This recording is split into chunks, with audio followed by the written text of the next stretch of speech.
RFI, il est 21h à Paris, 20h en temps universel. Joanne Burgel. Bonsoir et bienvenue dans votre journal en français facile. Pour le présenter ce soir avec moi, Zéphirin Quadio. Bonsoir Zéphirin. Bonsoir Joanne, bonsoir à toutes et à tous. Épidémie du coronavirus en Chine. Le pays multiplie les mesures pour freiner sa propagation. La ville de Pékin a même annulé les festivités prévues pour le Nouvel An chinois. Et puis les commémorations du 75e anniversaire de la libération du camp d'Auschwitz.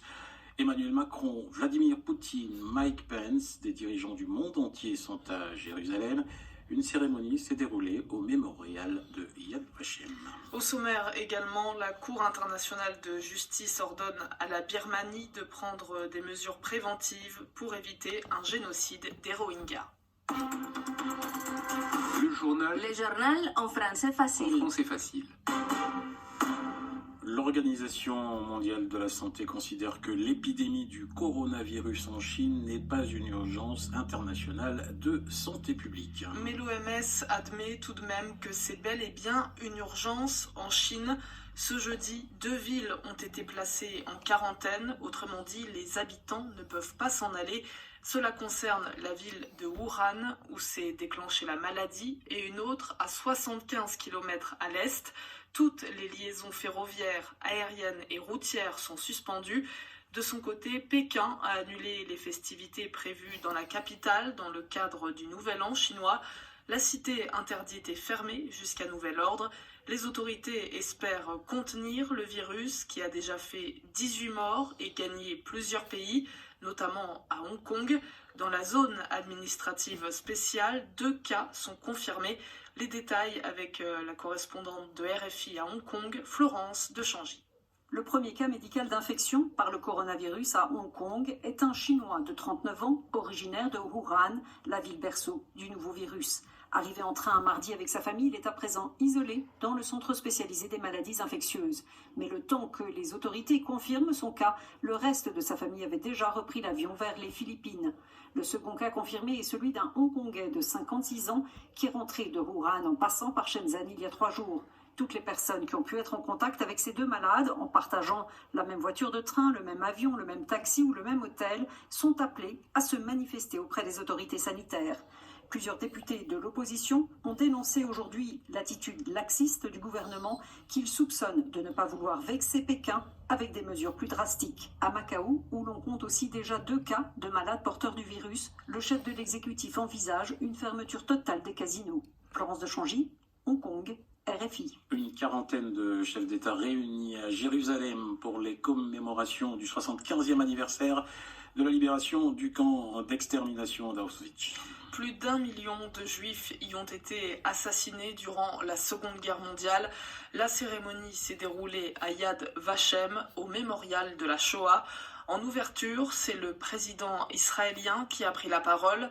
Reuven Rivlin a notamment lancé un appel pour davantage de coopération internationale dans la lutte contre l'antisémitisme. Plus jamais ça, c'est le message d'Emmanuel Macron qui a estimé que la Shoah ne peut être utilisée pour justifier la division.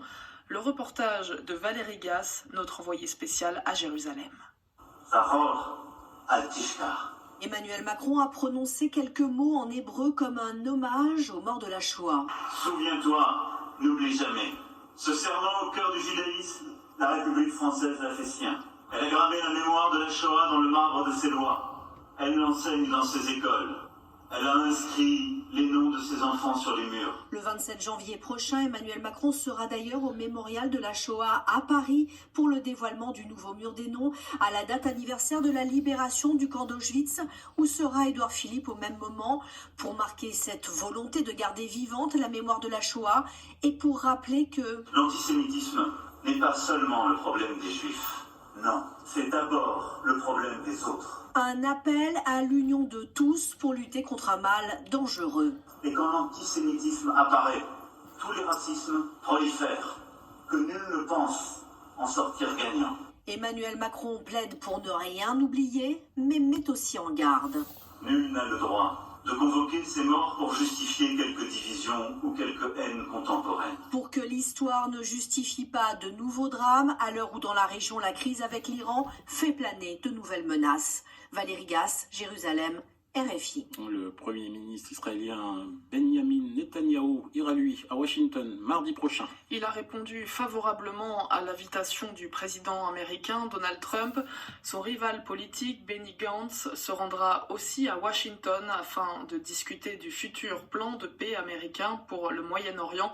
Mais pour le moment, nous ne savons pas si les deux hommes iront le même jour. La Cour internationale de justice somme la Birmanie de prévenir le génocide de la minorité musulmane des Rohingyas. Le pays doit prendre toutes les mesures en son pouvoir, dit la Cour. Depuis août 2017, 740 000 Rohingyas ont quitté la Birmanie pour le Bangladesh voisin. Ils fuient la persécution.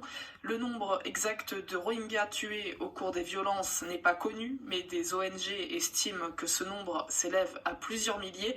Pour le moment, les autorités birmanes n'ont pas réagi. Le tout nouveau directeur général de Boeing affiche sa confiance dans l'appareil 737 MAX. Cet avion est pourtant mis en cause dans 2 crashs mortels l'an dernier.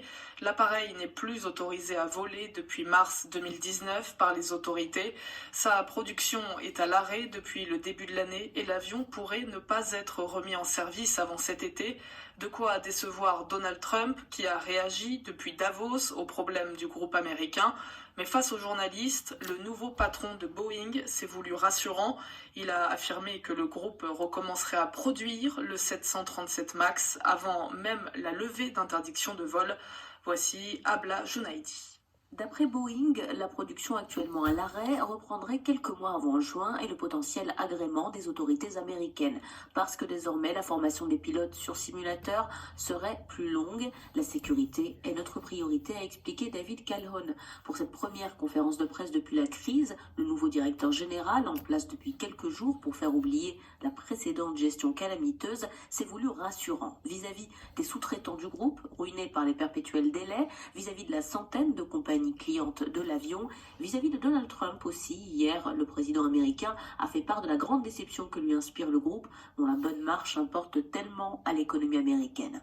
Le 737 MAX, c'est plus de 2/3 du carnet de commandes de Boeing, mais il représente désormais surtout des coûts. Soucieux de rassurer les marchés sur qui il compte pour trouver 10 milliards de dollars destinés à éponger la facture de la crise, David Calhoun a promis que les dividendes des actionnaires ne seraient pas réduits.